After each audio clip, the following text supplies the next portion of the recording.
언제나 필승! 예, 반갑습니다. 필승입니다.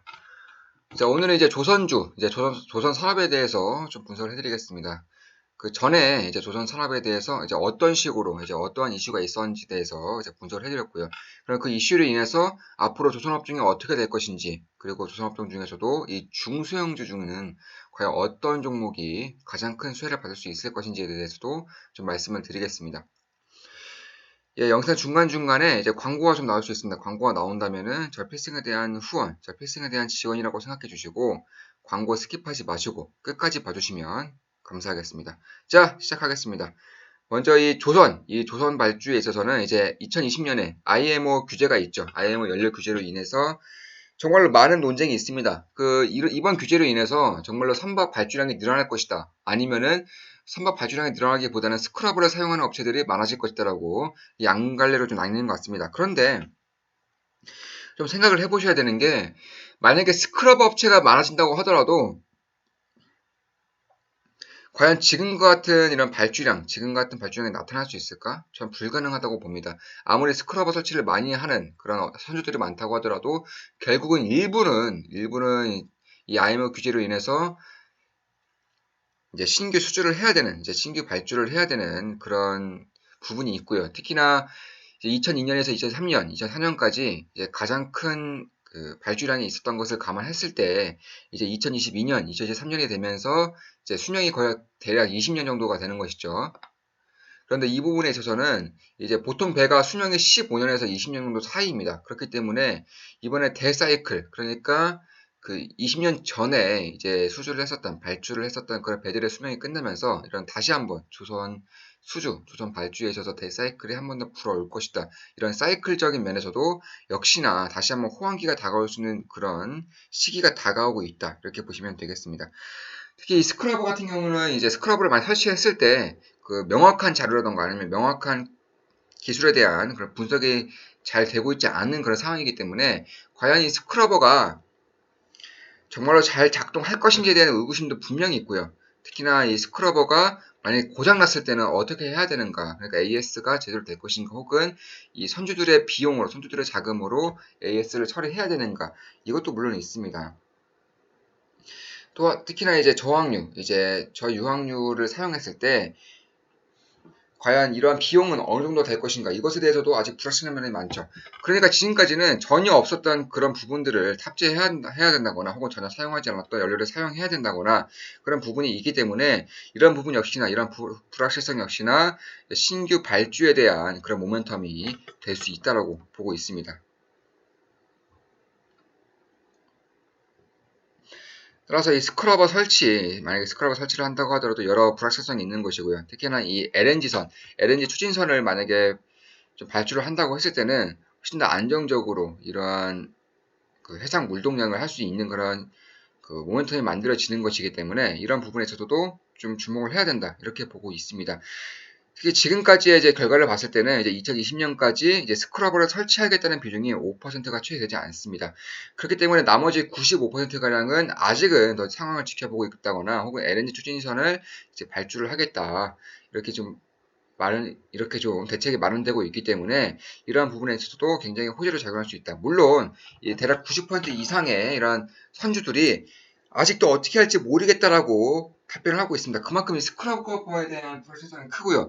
특히나 이 새로운 발주를 하기 위해서는 비용이 어마어마하게 들기 때문에 최소 몇천억이 들겠죠. 몇천억 원 정도가 들기 때문에 이런 부분에 있어서도 아직은 섣부르게 그런 결정을 하지 못하고 있는 상황이 바로 지금 같은 상황이다 이렇게 보시면 되겠습니다.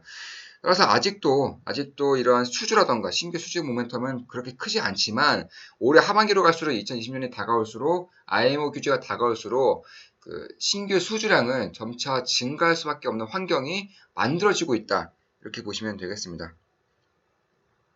따라서 이 스크러버에 대한 신뢰도가 아직은 쌓이지 않은 상황에서는 아무리 비용이 좀 저렴하다고 하더라도 특히나 이 수명 자체가 워낙에 짧기 때문에 이 스크러버에 대한 수명 자체가 워낙에 짧기 때문에 새로 발주한 지 얼마 안 된, 새로 수주된 지 얼마 안 된 그런 배들을 제외하면은 대부분의 배들 혹은 어느 정도의 배들은 그 LNG 추진선으로 좀 그 신규 수주가 발생할 수 있다. 이렇게 저 필승은 분석을 하고 있습니다. 따라서 이번에 IMF 규제로 인해서 특히나 IMF 규제뿐만 아니라 이제 환경 규제가 점차 심해지고 있죠. 이 환경 규제가 점차 심해짐에 따라서 기존 이제 선박 같은 경우에는 이제 친환경 선박으로 교체될 가능성이 굉장히 높아지고 있고요. 혹은 그 친환경 선박에 만약 교체를 하지 않는다고 한다고 하더라면 그 선박 속도를 굉장히 낮춰야 됩니다. 그러니까 저속 운항을 할 수밖에 없는 상황에 이제 마련이 되고 있는 것인데요. 참고로 저속 운항을 하게 되면은 이제 그 기간, 그러니까 이 발주 기간이라던가 아니면은 배송 기간을 좀 맞추기가 좀 힘든 가능성이 있기 때문에 특히나 지금같이 변화가 빠른 그런 시기에서는 특히나 그 미국의 셰일가스가 이제 독보적으로 이제 발생하는 경우에는 그 물동량을 해야 되는 혹은 그 배송을 해야 되는 그런 거리 자체가 굉장히 늘어나는 것이기 때문에 이러한 부분에 있어서도 저속 운항에 대한 그런 모멘텀이 크게 크지가 않다. 이렇게 보시면 되겠습니다. 물론 저속 운항을 많이 함으로써 뭐 더 늘어나겠죠. 물론 당연히 더 늘어날 겁니다. 왜냐하면 저속 운항을 하지 않으면은 그만큼 환경 오염이 심해지기 때문에 규제에 걸리게 되는 것이고 이것을 좀 막기 위해서 저속 운항을 하게 되는 그런 선주들도 꽤 있을 것입니다. 따라서 저속운항에 대한 엔진을 생산하는 그런 업체 같은 경우에는 굉장히 큰 호재로 작용할 수가 있겠죠. 이런 업체에 대해서도 이제 영상 이제 중간중간에 좀 분석을 해드리겠습니다. 따라서 환경 규제가 심해지는 와중에 이제 조선한 산업 같은 경우에는 이제 수주량이 이제 거의 최하위권을 머물고 있고요. 특히나 지금 이제 2018년 들어서 턴어라운드 하는 그런 조짐이 점차 보이고 있는 그런 상황입니다. 따라서 만약에 저 필승의 그런 분석대로 2022년 이후에 다시금 신규 발주량이 증가하게 된다면 지금이 가장 저점 부근이기 때문에 투자를 반드시 염두해야 되는 그런 기간인 것은 거의 뭐 맞는 것 같습니다. 특히나 이제 2008년 이후에 이제 조선산업 같은 경우에는 이제 점차 지속적으로 발주량이 줄어들고 있고요. 그에 따라서 조선소가 이제 10년 전에 비해서 반토막 났습니다. 반토막. 조선소 수가 이제 반토막 난 상황이고요. 특히나 조선수가 반토막 났는데 그 중에서도 또 그 신규 수주를 할 수 있는 조선소 같은 경우에는 역시나 거기서 또 반토막까지 나는 그런 상황이기 때문에 그 살아남는 조선소 같은 경우에는 살아남는 조선 기업들 같은 경우에는 정말로 큰 모멘텀이 이제 마련될 수 있다. 그러니까 치킨 게임을 견뎌서 마지막 남은 그 과실을 거의 독과점해서 좀 따먹을 수 있는 그런 시기가 다가오고 있기 때문에 이러한 부분에 있어서도 한국조선소 입장에서는 굉장히 큰 호재를 작용할 수 있다. 특히나 전 영상에서 분석을 해드렸죠. 현대중공업, 현대미포조선은 정말로 다시 한번 크나큰 모멘텀을 이제 가져갈 수 있다라고 보고 있습니다. 조선기업 자체가, 조선업종 자체가 한번 사이클을 타면 무섭게 타는 업종이기 때문에 보시면은 이렇게 상승할 때 굉장히 빠른 속도로 굉장히 크게 상승하는 그런 모습을 마련해 줄 수 있습니다. 그러니까 이것이 이런 식으로 지금 모멘텀이 만들어지고 있는 것인데 쌍봉을 그을 때 대략 한 10배 이상 상승했죠. 현대중공업 같은 큰 기업들이 10배 이상 상승을 하는 것이고요. 뭐 중소기업들은 100배 이상 상승한 기업도 많습니다. 뭐 현대미포조선도 많이 상승했죠. 이렇게 하락했을 때도 역시나 그 1년 내에 거의 뭐 반토막 이상이 나버리는 그런 이제 흐름을 보이고 있는 만큼 굉장히 사이클을 심하게 타는 업종이다. 그런데 이 사이클이 2022년부터 돌아올 가능성이 보이고 있고요. 특히나 2020년부터 시행되는 이 IMO 규제로 인해서 그 사이클이 점차 빨라지고 있다. 이렇게 좀 분석이 되고 있습니다. 따라서 선박 인도량, 이제 발주량은 2019년 들어서는 당연히 2018년보다도 더 많이 늘어날 가능성이 높고요. 그에 따라서 실적 역시나 뭐 적자에서 흑자 전환한다거나 혹은 실적 모멘텀이 점차 이제 시장에 수면 위로 떠오른다거나 이로 인해서 주가 역시나 좀 괜찮은 흐름을 보일 수 있지 않을까 이렇게 보고 있습니다. 따라서 2019년 하반기부터는 이제 그 선박 발주량이 점차 늘어날 것으로 보이고 있고요. 특히나 이 해운 운임 역시나 좀 증가하지 않을까 이렇게 좀 우려가 되고 있습니다. 그 이유 중에 하나가 바로 이 감소운항입니다. 감소운항, 그러니까 저속운항이죠. 이 저속운항으로 인해서 점차 해상 운임이 그러니까 비용이 증가하기 때문에 저속운항 함으로써 비용이 증가하기 때문에 운임 역시나 증가할 수밖에 없는 그런 상황이고요. 특히나 이 평형수에 대한 살균이라던가 아니면 스크러버 장착으로 인해서 역시나 비용이 더 증가할 수밖에 없는 부분이다.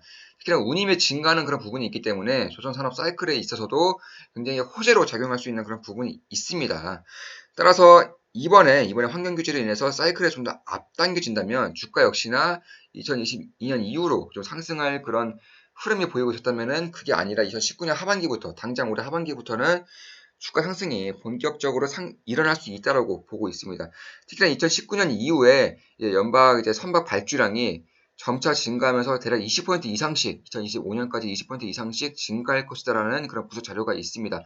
그만큼 이번 발주량이 거의 최하위권에 머물면서 이제 주가 역시나 바닥권에 있는 것이 아닌가 이렇게 보고 있습니다. 자, 특히나 이제 중소형주 대형주로서는 현대중공업과 현대미포조선을 말씀드렸고요. 더욱더 자세한 분석은 다음 영상이라던가 다다음 영상에서 좀 해드리겠습니다.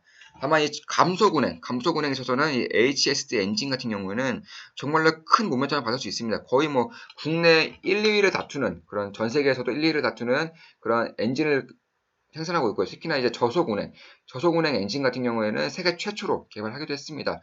대우조선해양과 삼성중공업에 납품을 하고 있고요.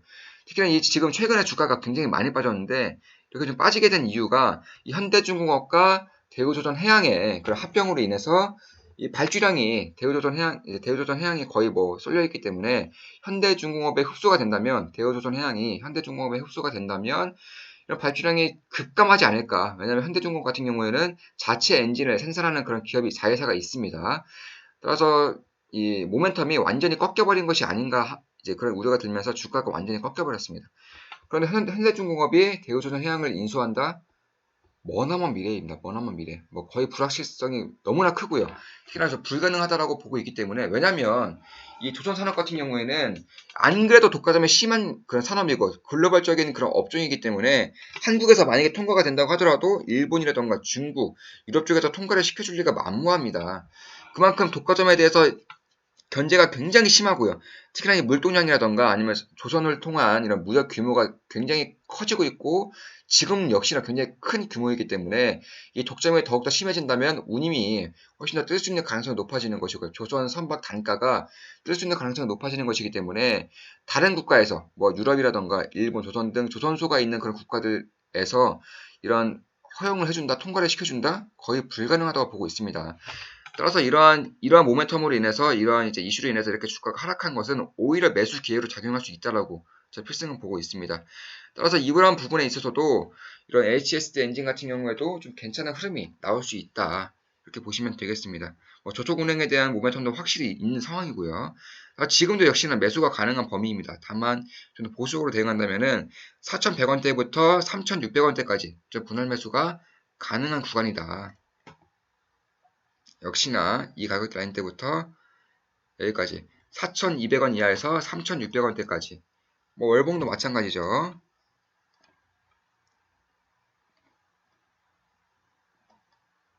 월봉도 역시나 4,000원대부터 3,600원대까지 매수가 가능한 그런 부분에 있다라고 보시면 되겠습니다.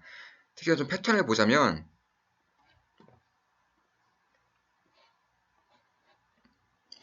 지금 지지라인이 굉장히 강력하게 이 라인대에서 굉장히 강력하게 형성이 되고 있기 때문에 좀 여기까지 이탈을 한다면 정말로 좀 좋은 매수 구간이 되지 않을까 이렇게 보고 있습니다. 특히나 지금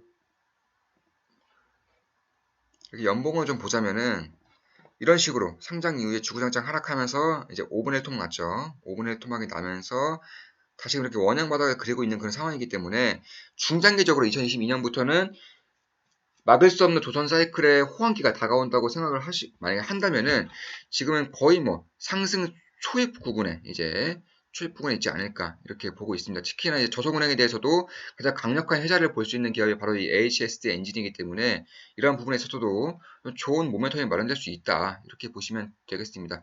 그 전 영상에서는 현대중공업과 현대미포조선의 대형주 탑픽으로 내세우면서 매수 가능 범위까지 다 설정을 해드렸죠. 다음 영상에서는 그럼 현대중공업, 현대미포조선, HSD 엔진이 좀 구체적으로 어떠한 모멘텀이 있고요. 또 어떠한 실적을 바탕으로 목표 시가총액은 어느 정도까지 될 수가 있는지에 대해서도 좀 말씀을 드리겠습니다. 참고로 하시자면은 그 조선사이클 호황기 때 현대미포조선도 그렇고요. 좀 중소형주 같은 경우는 100배 이상 상승하는 기업들도 꽤 있었습니다. 그런 부분을 봤을 때는 반드시 이번 상승 사이클 전에는 반드시 좀 주목을 해야 되는 업종 중에 하나가 바로 조선업종이 아닐까 이렇게 보고 있습니다. 보시면은 이제 2,000원대에서 20만원대까지 올랐기 때문에 거의 100배가량 이제 상승한 이력이 있는 현대미프조선 같은 경우도 있고요. 뭐 중소형주 같은 경우에도 뭐 더 큰 상승을 하는 그런 기업들도 분명히 있었습니다. 보시면은 1,000원대에서 13만원대까지 대략 130배가 상승한 그런 모멘텀이 마련되는 만큼 이 조선업종 같은 경우에는 반드시 주목을 해야 된다. 특히나 현대미프조선, 현대중공업, HSD 엔진, 뭐 전 영상에서는 현대미프조선과 현대중공업에 대한 매수 가능 범위까지 다 설정을 해드렸기 때문에 반드시 참고를 하셔서 이제 투자를 하시면 되겠습니다. 물론 저 필승에 대한 모든 영상은 매수 매도 추천 아닙니다. 다만 참고하시면서 좀 투자를 하신다면은 괜찮지 않을까 그렇게 생각을 하고 있습니다. 자, 여기서 이제 조선업종에 대한 분석, HS에 대한 간단한 모멘텀까지 말씀을 드렸습니다. 자, 방송 마치겠습니다. 좋아요, 구독하기, 알림 설정, 종모양 클릭 해주시면 감사하겠습니다. 필승이었습니다. 필승!